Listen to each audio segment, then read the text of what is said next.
Welcome to mentorship training, one of, for me, the most essential of all trainings, mentorship training. And get this right, so this isn't right either.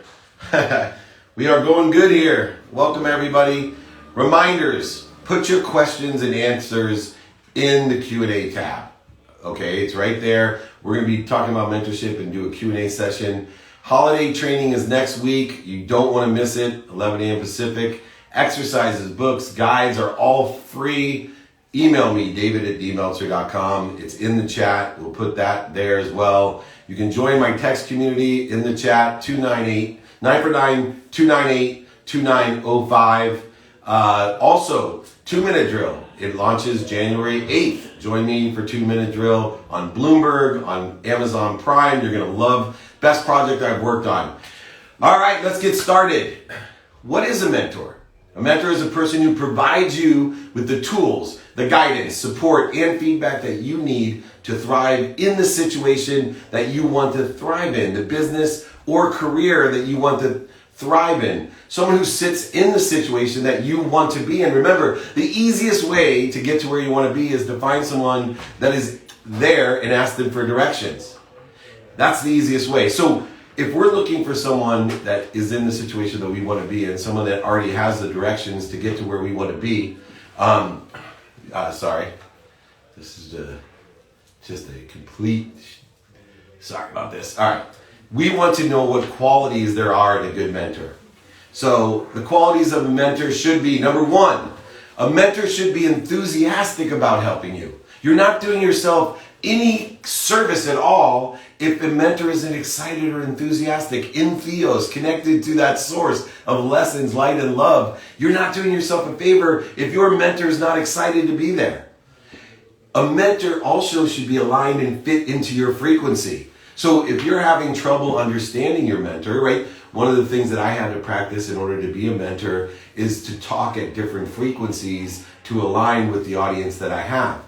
Because it's not what I say, it's what you hear. And so many of the mentees that I have a lot of times don't ask me to change my frequency if they don't understand something. I just assume you understand to say thank you before you go to bed and when you wake up, and you know that will change your life and how it does. But that doesn't necessarily mean that everyone understands that. They might need to hear it again and again. So make sure you're at the same frequency. And if your mentor is not speaking your language, then please ask them to. Mentors' value is learning and curious, right? Your mentor needs to be learning from you and curious, being more interested and interesting about you and how to help you. Mentors need to encourage you, right? Provide courage for you to what? Step outside of the learning, the comfort zone into the learning zone. They should be monitoring you and accountable for you to be in the learning zone. All of these different things will help you accelerate, grow, compound in your interest of what you want to do. Remember, you also have to take accountability. A mentee needs to be a great listener. You need to process what's going on. Not only be at the frequency, but not interrupt. You know, I have several clients that I had to teach this to. You can't be an interrupter. Or worse, a lot of my clients still are, they're waiters. What does that mean? They wait to interrupt me. They're not listening or hearing what I'm saying. They're not learning. They're not curious. They're simply waiting to tell me what they want to tell me. You need to be a good listener in order to effectuate great mentorship. Now, another quality of a mentor is they should be able to provide you great feedback and homework or action items in order to incorporate the consistent, persistent behavior that will make those quantum changes in your being. So you need to make sure that you're getting the feedback to help you expand, grow, and accelerate. I do things in a very short amount of time, but consistent amount of time. I'm on call 7 days a week for those people that I mentor one-on-one. In the group setting, we have a private mastermind and networking group, and available as well and accessible in a less intimate environment, but yet still every week and every day in other ways. So Accessibility needs to be there in order to provide the feedback, kind of like a coach on the sideline. Does no good if it's 3 weeks later after the play. We want to be there, be accessible when the plays are happening in order to effectuate introductions and advice and templates and situational knowledge, experience, dummy tags, etc. Your expert, your mentor, needs to be in the situation, most importantly, that you want to be in. They need to be in the situation that you want to be in. The biggest mistake I think that people make from mentors is that they, think that because someone's written a great book or that they're famous or whatever the case may be, that they know about what they're looking for. You need to make sure that the situational knowledge, if it's digital marketing, branding, personal branding, lawyer, whatever it is, make sure that person has capabilities or knows someone that can help. Why is mentoring so important in the mentoring relationship? Number one should be quantitative value. The biggest ripoff of mentorship, coaching, executive coaching, business advisories are the big purple dinosaurs out there. The Barney mentors, the Barney leaders, the Barney speakers, the Barney authors. That's right, they're out there singing their song. I love you, you love me, nobody makes any money. That's right, don't be a Barney mentee, don't be accept Barney mentorship. Make sure that you're getting quantitative value. I prefer someone to guarantee me profitability. I have 3 mentors of my own at all time minimum. I myself, as a mentor, as a business advisor, I guarantee profitability. I don't lock anybody into anything, and I expect the same of my coaches, my mentors, my business advisors. I'm only into quantitative value. The subjective value is all perception, and it better be there. I better feel good around you. You better be inspirational and motivational when I'm needed, but it cannot be just a Barney relationship.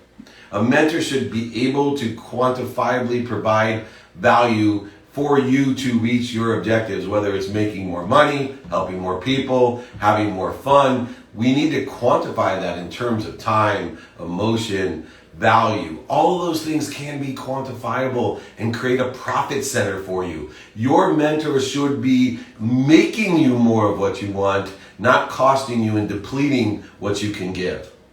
And absolutely, he should be helping or she should be helping you help others, elevating others. If you can't teach what they're teaching, you're not there yet. If you can't explain what they're teaching, you're not there yet. If you cannot concisely state in simple terms what you're learning, you're not there yet. And you can't help other people unless you can do that. You cannot empower others to empower others unless you can do that. And also, combined with quantifiable value, combined with the ability to transcode and translate and transfer that knowledge, you need to be happy. If you are intuitively thinking, this is not a good relationship, it doesn't make me feel good. Now, I'm not saying that a mentor can't constructively push you, right? I personally feel really good. I have a few of my clients that I have pushed really hard and will tell me that's the best thing I ever did for them. But I'm talking about on a long perspective, feeling good about the relationship and making you feel good. And most of that comes from the profitability and the progress that you have and the passion and the curiosity and the learning that's occurring in that relationship. Mentees need to be able to learn and grow under their mentor's specific guidance. If you're not learning it and you're not growing, you're in the wrong situation.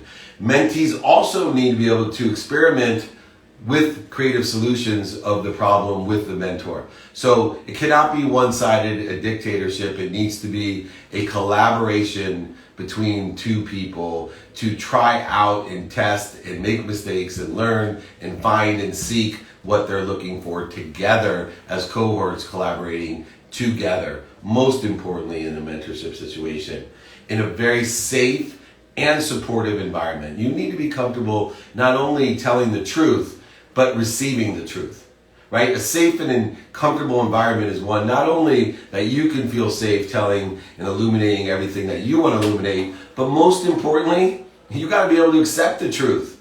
and not have the need to be offended or right or separate, inferior, superior, guilty, resentful, angry, frustrated, angry, whatever it may be. You need to have safe, comfortable, two-way experience and experiment with those things. Mentees become stronger and more intentional in the teachings that they have. And one of the other things a mentee should look for in a mentor is who they've surrounded themselves with. Right? One of the great values of having a mentor is they're making an investment in you. They're making an investment in you. They're making you profitable. You help more people. You have more fun. And you want to see what? Who they've surrounded themselves with. What people and what ideas they've surrounded themselves with so that they're elevating or transforming or engineering or re-engineering your own frequency so that you now will attract those type of thought leaders, business leaders, or other people that you're looking for to be like, to find the directions to get to what you want.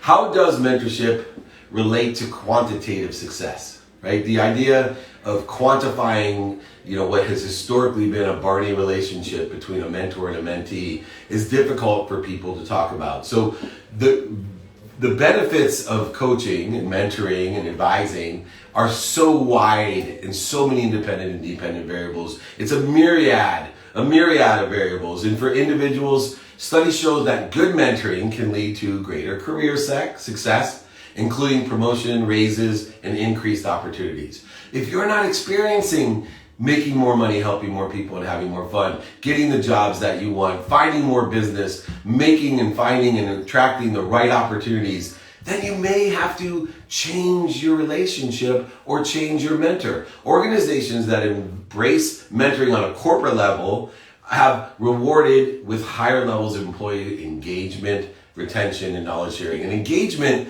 for a company is so important because, I've been doing a lot of research on employee engagement, and it ranges from terrible statistic of 60% of all employees are not engaged all the way up to 93%. Think about if you're only getting 7% to 40% productivity out of your employees.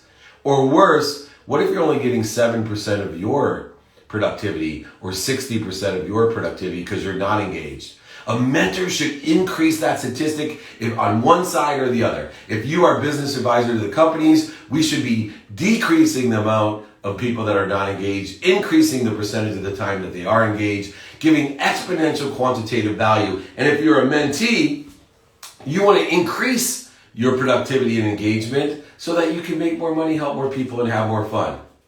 So there's 3 roles, R-O-L-E, roles that I think a mentor can play for you. 1, in the lens of productivity. A mentor should teach you to provide more value as an expert and advisor in what you want to do. Role 2, the lens of accessibility.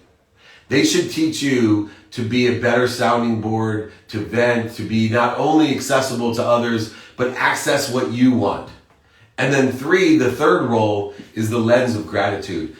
A great mentor should show and be a super fan and show you and find the superpowers in you and encourage those and enthusiastically develop those in the learning zone in order for you to have exponential growth, acceleration, and light and love and lessons in everything that you do. A mentor may share with a mentee information about his or her own career path, as well as provide guidance, motivation, inspiration, emotional support, role modeling, templates, introductions. A mentor can help with exploring careers and setting goals.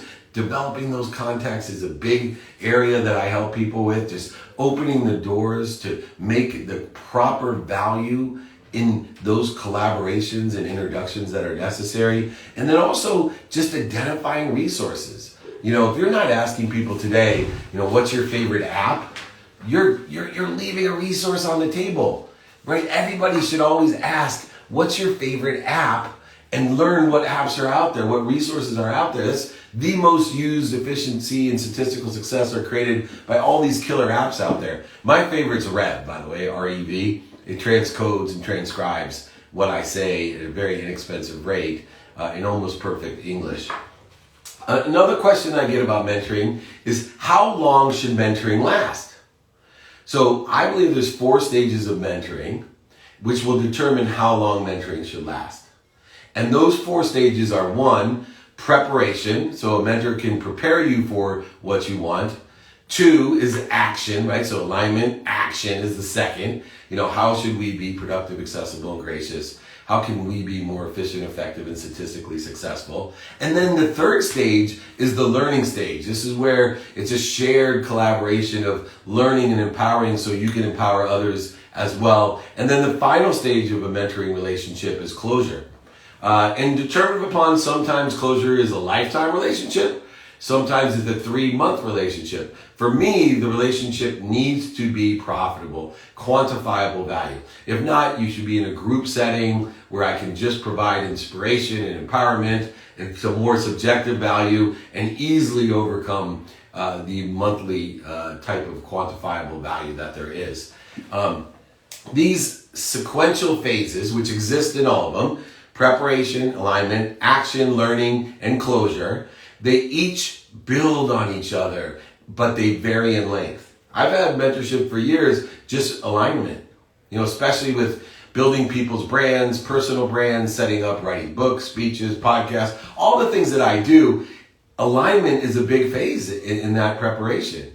And, taking action could be and will be sometimes a very short phase. Other people, it's all action. Other people, it's moving into the learning phase and teaching them how to be a coach or how to be a mentor or how to be a leader. And then, of course, closure is obvious. It's all, to me, quantitatively valued. That if I can't guarantee that value, then we should create action items for closure to carry you forward, either to another mentor to help you find that, or at least accountable action items that will allow you to continue the consistent, persistent pursuit of your own potential. So what, moving forward from there, what are mentoring techniques? So now, what are the mentoring techniques that your mentor should be using or you could be using as a mentor? The number one thing is this idea of encouragement, right? Providing courage. In other words, to help take away the ego-based consciousness of fear. The primal fears, the secondary fears that stop us from what we want, that create limitations, that don't allow us to understand what we walk with and what we walk for and through. So a mentor is someone who's most importantly encouraging and supporting a mentee to make the most of their situation, career, business, or personal life in the situation that they want to be in. So understanding and encouraging and supporting that is the number one role of mentor. In all ways they can do it, I say they do it quantifiably, not subjectively. And the way that they should be doing it is to teach lessons and tell stories so that you can create your own stories and learn your own lessons and experience them for yourselves and expedite those lessons and stories so that you then don't have to pay the dummy tax, which is quantifiable, but even more importantly, are more efficient, effective, and statistically successful in what you do. We need to be active listeners, like I said, no interrupters, no waiters, but active listeners that are extremely curious. If you are not more interested than interesting, it is difficult for you, number one, to be a mentee, but even more importantly, to be a mentor. A mentor should be more interested than interesting. They should be active listeners as well as very, very curious. And that's where they should be utilizing a reasons, impact, and capability technique of open-ended questions about what are you thinking today, what do you like about it, what don't you like it, would it help you if? Can I find somebody to help you? Do you know anyone that can help you? Does this person sound like they could be of a service, or can I do this for you? It's all within the context of open-ended, closed-ended, leading, and summary to get the alignment that's necessary within the RIC technique. If you want an RIC document, by the way, happy to send it to you for free. I have an RIC exercise. Go ahead, reach out, david@dmeltzer.com. It's free. david@dmeltzer.com, or join my text community, 949-298-2905. So go ahead, reach out if you want that exercise guide or any other ones, the ego training, the pitch training, the sales training, the don't lie to yourself training, and this mentoring training, david@dmeltzer.com. Okay, there is a saturation of mentors out there, of business advisors, of coaches. Everybody, at different ages. I have people at 16 tell me they're a life coach all the way up to 95. I prefer the 95-year-old just for me to be a life coach. But how do I choose? So many people tell me that they sit in a situation that I want to be in. How do I choose between all of those people? The first way is, do I look up to this person in the means of, do I look to be in the situation they're in? First and foremost, you need to ask yourself, is this someone that sits in a situation and has achieved the level of achievement within that situation that I want for myself so I can become better than that? Right? It's so important for people to see a mile marker so they can go past it. That mentor better be a mile marker. It better be someone that you see on your path and you want to outdo or achieve and continue to expand and grow with that person in a collaboration. 2, am I able to work well? We went through all the different variances of communication and curiosity and advice and encouragement and safe and supportive. Can you work with this person? If this person is extremely successful and but you cannot get past the way that they work with you, then fire them. And I encourage all of my clients, if it's not for you, then let me know. If it's not profitable, let me know, right? It has to be right. It has to be, we work well together, we expand, we grow, because it should be easy and it should take a lot of time. Those are 2 things that I believe. It should be natural and in the flow. Now, we want to know professionally too, can this person assist me? Do they have the right network? Do they have the right knowledge? Do they have the right database? Do they have the right templates? Do they have the right books, guides, exercises for free? Ask them. And, one of the funniest things is, and I see this in financial side of things, and this is why Marshall Faulk and we partnered together in a company called Virtuity, which is empowering. It started just by empowering and transitioning athletes with financial literacy. And what I found is so many people, and I still see it, they write books, they speak, they coach about financial literacy and success, but they don't have a pot to piss in. You need to find someone that has been there and is there to get the directions there. Too many years in rethinking education have we allowed people to teach us that haven't achieved us, right? For me, we got to move from the B school to the E school, right? We need an entrepreneurial school where people, can take and assess all the different knowledge that's available with traditional education. But more importantly, when it comes to mentorship, you need someone that has been there and done that. They may not have succeeded in all of it, but if somebody's not happy in what they're doing, if someone's not successful with the spirit of excellence, you're better off finding someone that is. And I see so many people that are not happy and fulfilled trying to teach happiness and fulfillment or success.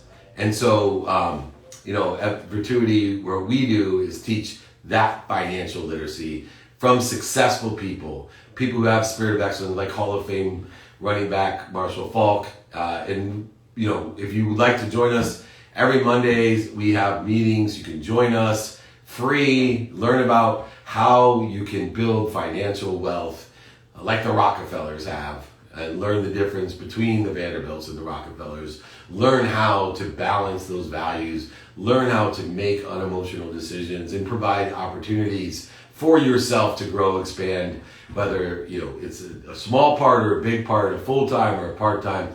We'd love for you to join us every Monday to learn that. It's free. And I'll put the link in if you want to join us in the notes. And I know Marshall's on here a lot of times listening as well. So thank you, Marshall, for partnering with me. Our corporate overview and financial empowerment series is extremely valuable. When do I need a mentor? Right? When do I need the mentor? Well, the minimum, you should have 3 mentors at all times. You should be prioritizing your non-negotiables and have a mentor for the 3 things that you want the most by taking inventory of your values. The 3 things, and I always have a minimum of 3 mentors at all times to make sure I'm accelerating, growing, and experiencing the compound interest of my life. The importance of mentorship and being a mentor and being a mentee, I cannot overstate how important it is. If you want to cheat the system, the best way to do it is find someone that's already there and ask them for directions. A good mentor will inspire you, stretch you, connects with you, develops your EQ as well as your IQ and your adaptable quotient of intelligence, and opens your mind most importantly. If a mentor can't open your mind, what good is it? It'll take 1,000 times as much effort to teach you something. Most importantly, has he allowed you to open your mind and be honest with yourself and to learn and provide that safe place to learn and to share, experiment and ask questions and allow them to be curious. No matter how seemingly stupid either of you are, it has to be comfortable that we are both learning on the same journey of what we're doing. In an organization, it engages the workforce. If you're an individual, it engages you. It will allow you to understand how the ins and outs, the ropes of a company, developing relationships. I get one of the most common questions: what do I do when I'm forced to be around someone negative? That to me is one of the key mentoring things. What do you do with negative energy in that? Here goes a car. Little Alkaline 88 there. Good plug for them. Aaron K., one of the great CEOs that have been on the podcast. Thank you. Student mentors, right? You should be starting your mentoring career early and mentoring students, people in need of what you have, just even to provide a role model. And there's great organizations that I've been a part of with Big Brother, Big Sisters, and the Boys and Girls Club and Junior Achievement that allow us to mentor students and get the practice and understanding of how we can do all these things. One of the other key questions before we finish up is, can you have a spiritual mentor? In a dogmatic, non-traditional or religious way, can there be a spiritual mentor? A spiritual mentor is someone who cares about you and wants the best for you, of who you are, and knows the most important thing in your life is to have personal relationships with their own light, love, and lessons, their own source of power, and encourage you to invest in that relationship. This is what I talk about, moving from the world of not enough to just enough. Not enough where you're a victim, things happen to you. Just enough where everything happens for me. Buying things I don't need to impress people I don't like. And then the world of more than enough where everything comes through you for others. Finding your higher frequency, your highest self. And I believe that a mentor should carry the spiritual mentorship and greatly enhances your chance of success if they can draw the source and liberate you to know what walks with you and through you, what you are and what you're collaborating with, the intense amount of liberating light that you have, the ability to have gratitude in everything you do, forgiveness for everything you've done, accountability for anything and everything that allows you to be inspired, that will get you there. In order to find that mentor, you just have to do one thing: take inventory of your values every day. Don't be afraid of being a hypocrite. Don't be afraid of firing and hiring. You need to have 3 mentors at all times, but if you don't know your what, you will never find the right mentor. Once you know your what, you'll find the right mentor and you'll establish and grow that why, that inspiration, passion, purpose, and profitability. Easy for you to say. And then finally, most importantly, before we get to the Q&A, I see people are putting in tons of questions in there. Thank you so much.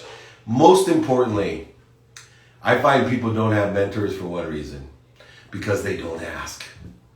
You need to be comfortable asking that you are providing someone a favor to become an investment in you.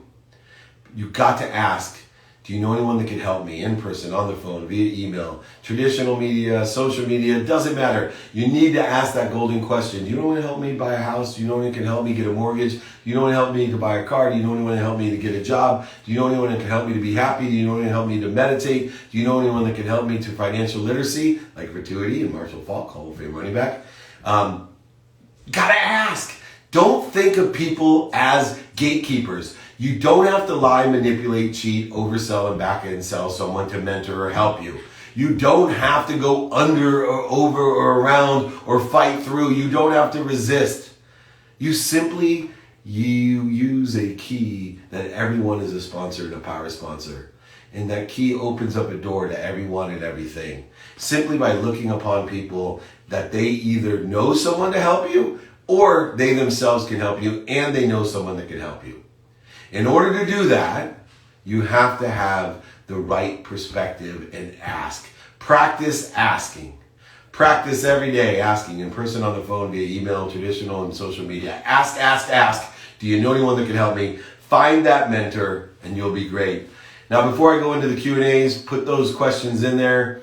I see we have Marshall Faulk here with me. I'm going to bring him on real quickly. Hopefully. There he is. Marshall.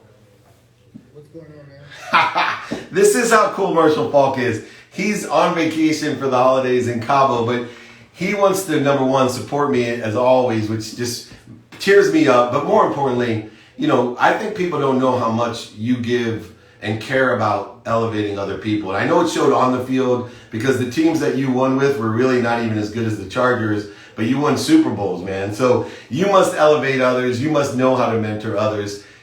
One of the most exciting things, I've been a partner with Lee Steimer, Warren Moon, unbelievable people, Dave McCourt. Marshall Faulk is one of my favorite people, but most importantly, he's one of my best, if not best, partners because we share this philosophy, and we decided that the biggest need is out there is to teach people not only to what to do with their money, but how to make it and to be literate with it. And so you do these corporate overviews and trainings on Monday, and I want you to give a little bit of background on what we're doing on Monday and why people should join us there from these Friday trainings.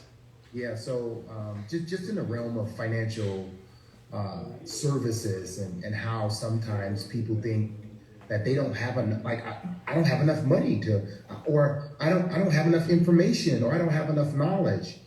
That's exactly where, you know, the banks and everybody else want you to be. And we don't knock anybody for how they do business. We just want to educate people. So we give away free financial literacy, free financial services, and then we show them how to, with that education and with those services, how you can then monetize that by helping the very same people that you love without, you know, without having to pay all the fees and stuff like that. So there's so many things out there in so many ways that I wish when I was in my 20s, just busting into the league, someone would have sat me down and say, listen, kid, here's how money works. These are the things these are the steps, but scarcity gets in the way.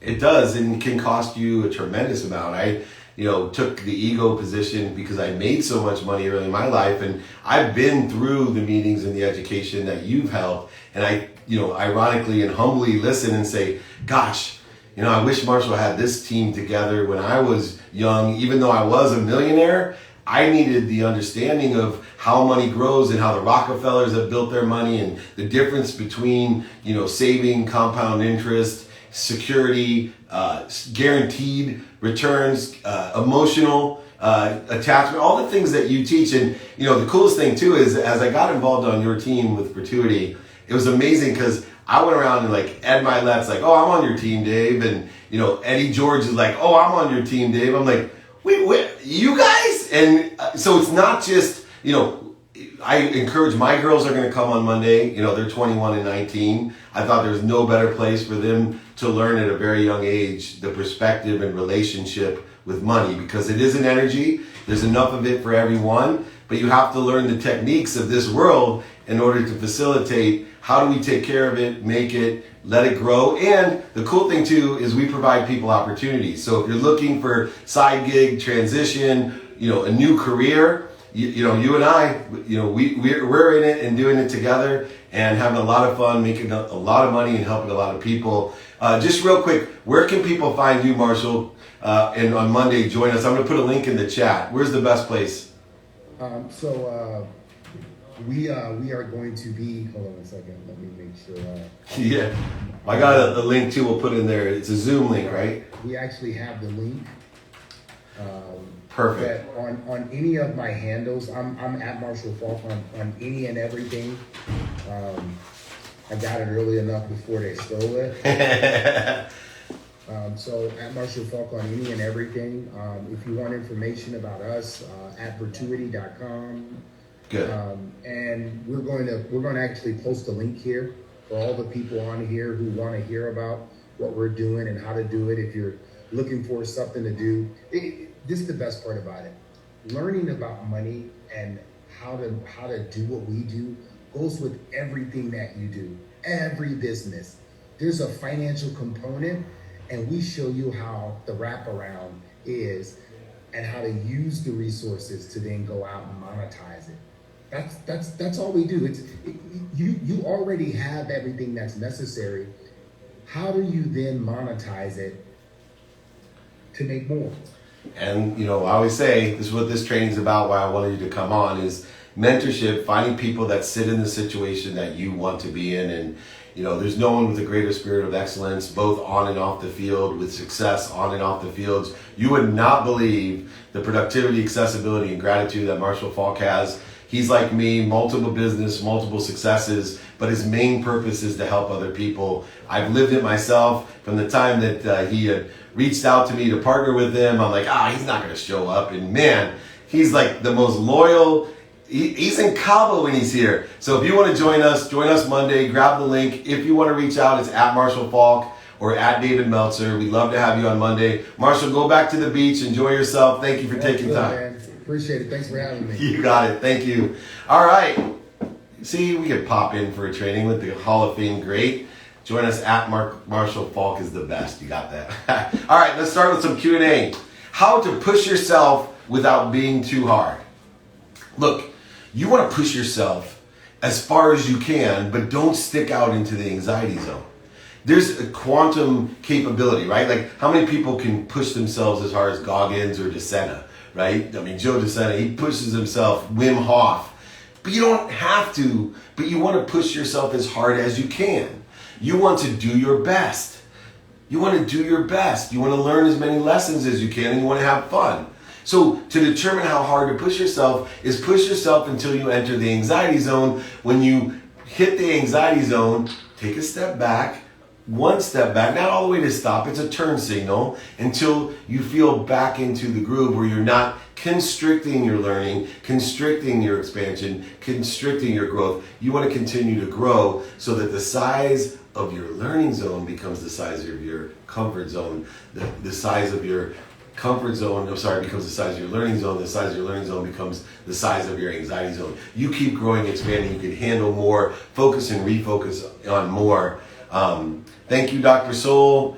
Here we go. How do you know when to take the jump to leave a stable paycheck to do your own thing? If can't do, both because of policies of the stable. Look, get better at what you do. This is Dave Meltzer's philosophy. Take it for what it is. I believe if you want to expand and do more things, different things, other things, there's only two things that will allow you to do that. One, get better at what you do and make more money and do it faster and have more time. You need to find a way to have more time and more money to do that. Or if you're going to transition without more time and more money and leave, then you have to be willing to invest in yourself according to your timing and your risk tolerance. Everyone has multi-variables in their life, different amount of kids, married, divorced, separated, sleeping in their car, sleeping on their mom's couch, in a mansion. You have to know your time and risk tolerance in order to effectuate whether to supplement, synergistically work with, or replace what you're doing. But my methodology, my main piece of advice is get really good at what you do it faster, make more money doing it, and then take that money and that time and do something as it evolves, and you can transition fully the same way until you don't have to take that big investment in yourself, that you can work within a normal time frame, a normal risk tolerance, but sometimes you got to go for it. And it all depends on your timing and your risk tolerance. No question, just wanted to share how delighted I am to have received 2 minutes ago your book. You're welcome. If you want my book, reach out, david@dmeltzer.com. It's free. It's a great holiday gift from me. I pay for shipping. I sign it directly to you. You can get my exercises, guides. Today's replay will be on Spotify. My podcast is called The Playbook. It's one of the top in the world. It has a playlist on Spotify. Entrepreneur features it. It's on every platform. Please listen to as many billionaires, millionaires, celebrities, athletes, entertainers, and my trainings there. You'll love it. All the replays are there to catch, share. Please give me your comments, your likes, and share it with friends so we can empower over 1 billion people to be happy with the playbook of success from people like Marshall Faulk, Danica Patrick, Ray Lewis. The list goes on. I just had the CEO of Sharper Image and Reebok, and you can handle it. Great people that sit in the situation that even I want to be in. Billionaires with a B. All right. How many mentors can you have at a time? When it comes to sales, should I learn from different people? Yes, yes, yes, yes, yes. A minimum of 3 mentors. Learn from as many people as you can. Understand different explanations of how people share a vision, different tricks, trades, and techniques. As many as you can. Learn and accelerate. Find someone that sits in the situation. Take their directions and go. And learn from as many different people as you can in a variety of different industries to make it applicable to your vision and your objectives. How can I ask someone to be my mentor? I believe the question is, do you know anyone that can help me? Right? The best way to do it is always asking other people how you can be of service or value, what they do today, what they like about it, what don't they like about it, would it help you if I did this? By the way, can you help me? Do you know anyone can you help me with blank? In person, on the phone, email, social media, or traditional media, it doesn't matter. Ask, do you know anyone? Hey, Marshall Faulk, do you know anyone that can help me understand finances, make more money, help more people have more fun, build a different career for myself, help other people build a career, just learn financial literacy. Do you know anyone that can help me? You can. That's why you put the link in there. Thanks, brother. What's a mistake that people make when asking for mentorship? Ego. They're either afraid to ask for it, they separate themselves as inferior, or separate from. Their ego is too afraid to admit the position. I have so many people that I coach that it takes several different settings to establish the safe and comfortable environment. And it's like, I just wanted to tell you, this had happened to me, or I'm going through this, or my wife, or my business, or this lawsuit, whatever it is. Free yourself by illuminating the truth to your coach so they know the underlying reasons and impetus of what's going on. How can you tell if a mentor-mentee relationship isn't working? The way you feel and the quantitative value that you're receiving. Only 2 ways. That's, for me, all things in my life from the great chain of bleeding, right? If they're feeding you, feed it. If it's not feeding you, then figure out the variance of how much time you're going to invest in that relationship.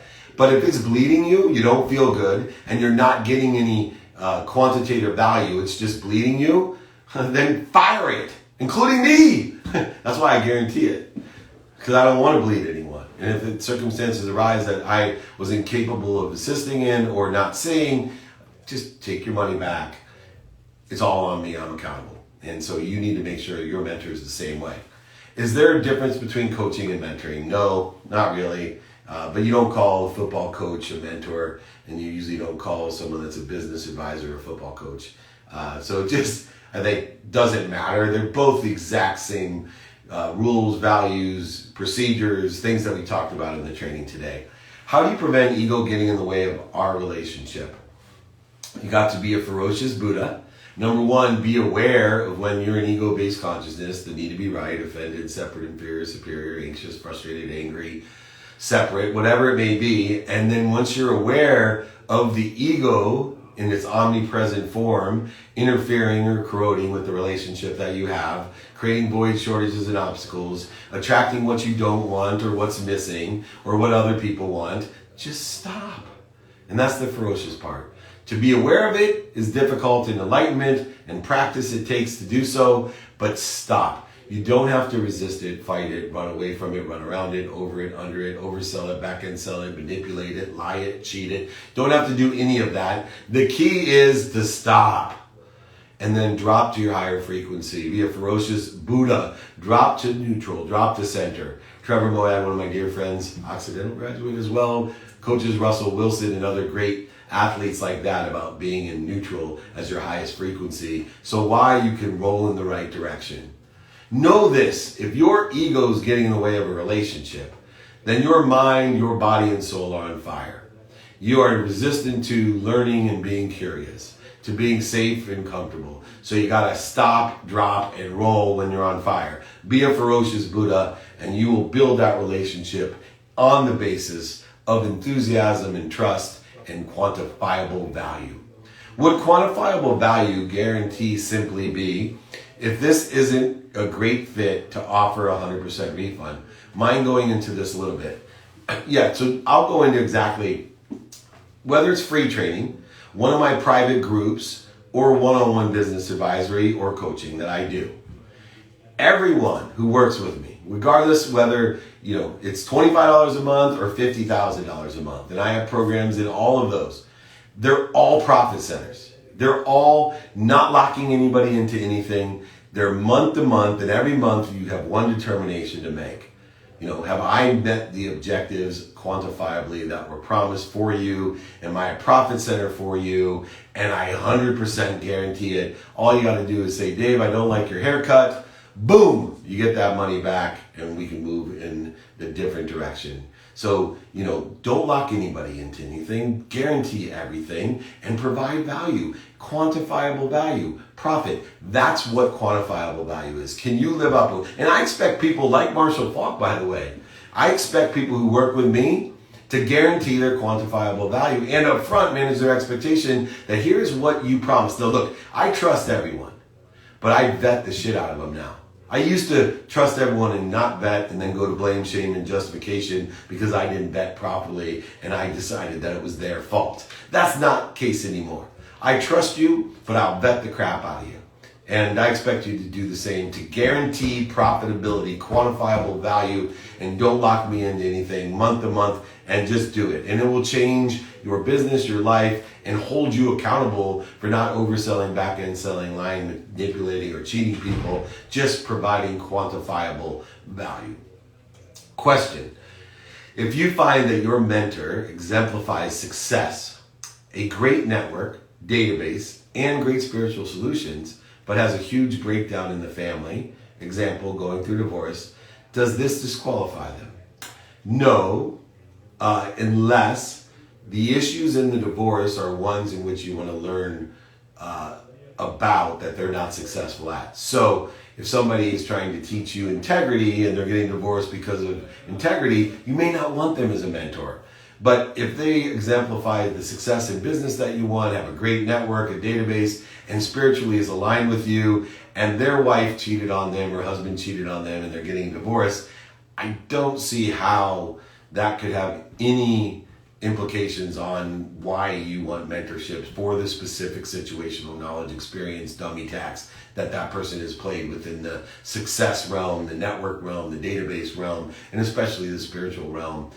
So it sounds like that's not a worry at all. But once again, more importantly, it's the process of vetting it and understanding and aligning what you want, the situation you want, and aligning that with whether the person has great capabilities of being open-minded and curious and inspiring and enthusiastic in that environment for you, and guarantees what? Quantifiable value, profit, baby. That's right. Make a lot of money, help a lot of people, have a lot of fun. If you want to document or exercise or guide on this, or my book, david@dmeltzer.com. If you want to join my text community, it's 949-298-2905. It's all free. I'll sign my book, send it to you, pay for shipping. I will celebrate anything celebratable. So happy everything. David, I recently got a coach through a well-known coaching practice. While she is sincere, I am able to come to terms with the fact that she was an actress for many decades before becoming a coach. I seem to be inclined to people with life experience and education. Am I wrong in thinking I should ask for a different coach? If the coach sits in a situation today that you want to be in and can give you directions to get there, then keep the coach. If the person does not sit in the situation today that you want to be in, then find a new coach. So my sleep coach is one of the best in the world. She coaches the NFL, the MLB. She actually coached the Nationals to 4 road victories for the World Series and got a World Series ring before I got mine. So I love her. Meeta Singh, by the way. If you want me to make an introduction, just email me, david@dmeltzer.com. I'm sure she would love to talk to you. She's an absolute genius. Taught me how to have an unwind routine. Let me understand how breathing, meditation, light, sound, blankets, pillows, bed, all integrated and continues to help me with the 6 to 8 hours that I utilize every day in order to connect without the ego interfering with my subconscious and unconscious with that great source of light, love, and lessons. But Mita Singh knows nothing about branding and marketing. And if I would tell you that she was my mentor, coach, but she's a medical doctor with extreme experience in how the neural pathways and waves and sleep and blah, blah, blah, what does she know about branding? I'm not going to have her be my mentor for branding and marketing, right? I'm going to Neil Patel, guys like that sit there and know what the heck they're doing. But I'm not going to Neil Patel for sleep. So let's make sure we understand mentors sit in a situation we want to be in. It's someone that sits in a place where you want to be and can give us directions off the top of their head as fast as they can because they've been there so many times. They're the best at it. How can I ask someone to be my mentor? Once again, very common question, keeps popping up. You've got to see people as sponsors and power sponsors. You need to have the courage to ask the people who will encourage you. Think about how you would feel. I tell people all the time that are afraid to ask for mentors. How would you feel if I came and called you and said, hey, I really would like your help. You seem to be an expert in sleeping. Can you help me with my sleep? How does that make you feel? Oh my gosh, it makes you feel so good. And so all you're going to do is compliment somebody. They may or may not be available. They may not or not want to help you, but continue to ask them, do you know someone that can help me? Therefore, you're opening up their huge network because if they're really good at it, they probably have surrounded themselves with other people that were good at it. And because of time, emotion, or value, they can't help you. They're going to probably find someone equal or better than them to help you. So to ask them, do you know anyone to help me, is a great question in the way that we ask for mentorship. But remember, it's the biggest compliment you can give to someone to ask them if they know anyone to help you or them themselves help you. Next question. How do you find a mentor if you're doing something completely new in your field and industry? Be more interested than interesting. Do Google search. There's this cool thing called Google. Oh, actually, by the way, I have my own search engine. I got my own Dave Meltzer Google now. Search.dmeltzer.com. Put that in the notes.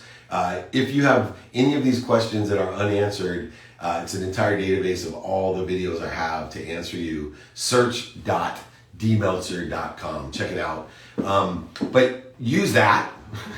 You can use search.dmeltzer.com to find a mentor in the industry or new field that you're working in. But you can also use Google. I know it's merely a little bit like dmeltzer.com, search dmeltzer.com. But Google has a variety of data behind it that you may find the leaders or people that are aligned with or exactly sit in the situation that you want to be in and give you accessibility to them via a link, an email, a LinkedIn, an Instagram, a Twitter account, or something that's listed on that secondary search engine to search.dmeltzer.com called Google, and you can go ahead and search Google.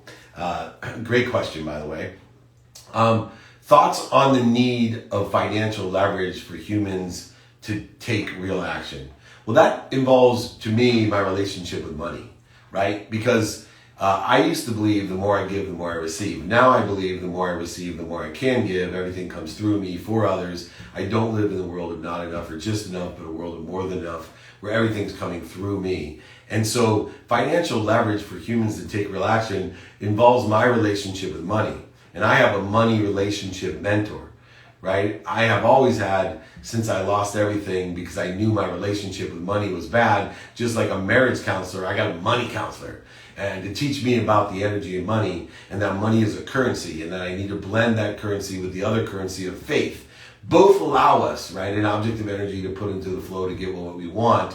In other words, money cannot buy happiness or love, but it allows us to shop for what we want. And if we want the right things, we're going to expand, grow, and be full of light, profit, purpose, and passion.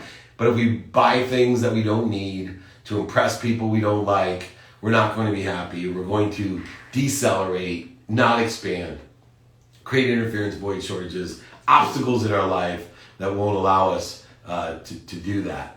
All right. Last questions here. Mentorship. Let me sorry, my computer doesn't, here we go. Sorry, I can't read this. Please reiterate what vetting means. Oh, thank you. Okay, sorry. So first, trust means that take everyone for what they say on its face. Have an open mind. Remember, the worst thing that we can do is interact with people with closed minds or have a closed mind ourselves. We want to process, not interrupt, not be waiters, but process, be curious, learning at all times. Vetting is asking all the hard questions. How many times do we feel like there's an exaggeration, an overselling, a back-end selling, a manipulating, a lie, and we're too afraid to call people on it? I have gone past that. I, for example, have someone that I've known for years, and I let them borrow money when they were in desperate times. And, they told me, as soon as I get, successful, I'll pay you back. Or as soon as I get my first win, I'll pay you back. Never one thing. Not even like here, here's $100, just something. I now say something. They come back continually asking for more and more. It's like, dude, I need to vet you. I'm not going to deal with the wrong people bleeding me, right? So I'm vetting you by asking you the hard questions. If I do this, are you going to pay me back? Or what is your expectations? Or is that true? Is that you need to vet, ask the hard questions, the ones that intuitively is not true or overselling, back-end selling. Vetting is an investigatory process to getting to the truth. Asking the hard questions so that you can understand the timing and risk tolerance involved, understand the great chain of bleeding if somebody is going to just manipulate or lie to you or cheat you and drain you or bleed you, encourage you and feed you within that realm. And so all of those things that we need to do. Whew. All right. Now, holiday training. Next week, over 20 years on Friday, we're going to do Christmas Eve holiday training. Do not miss it. It'll be one of the most emotional experiences. We're going to talk about giving. Holiday training is about giving and your relationship to giving and why you don't like to receive and why giving is the most viral thing connected to happiness and the truth, how it's spread simply by giving and receiving and witnessing. All of these things we're going to deal with on Friday next week on holiday training. If you want the exercises, books, guides from today, just email me, david@themeltzer.com. If you missed today's training or want to see other trainings, they are featured. It's called the Playbook. It's every single Monday featured. The replay has its own playlist on Spotify, featured on Entrepreneur, and it's on every platform. Go ahead, give me a thumbs up, a review, share it with your friends. We certainly appreciate you helping me empower over 1 billion people to be happy. 2-minute drills launching January 8th on Bloomberg, on Amazon. So 2-minute drill, our pitch competition has been extended out for season number 2. Please try out at dmeltzer.com/pitch or email me, david@dmeltzer.com, or join my text community, 949-298-2905. All of these things, if I missed anything, just email me. If you want exercises, guides, or books from anything in the past, once again, pitch, sales, RIC document from today, mentorship exercises and guides, referrals, anything that you need. You want to join us in our free trainings Fridays, private groups that we have. We have sales specific, general groups, or you want one-on-one help from me, just reach out. David@dmeltzer.com. You know what to look for now in Mentor, and don't be afraid to ask me. So I certainly appreciate it. All right, everyone. Have a wonderful holiday. Catch me on the replays if you can't make it. Get the exercises, guides, books, 2-minute drill, everything here. Please don't forget to join us on Monday. The link is in there to join Marshall, Faulk, and I and our team on financial literacy and empowerment and overview of financial success. You'll love it. Thank you, everyone. Remember, most importantly, be kind to your future self and do good deeds. Thank you.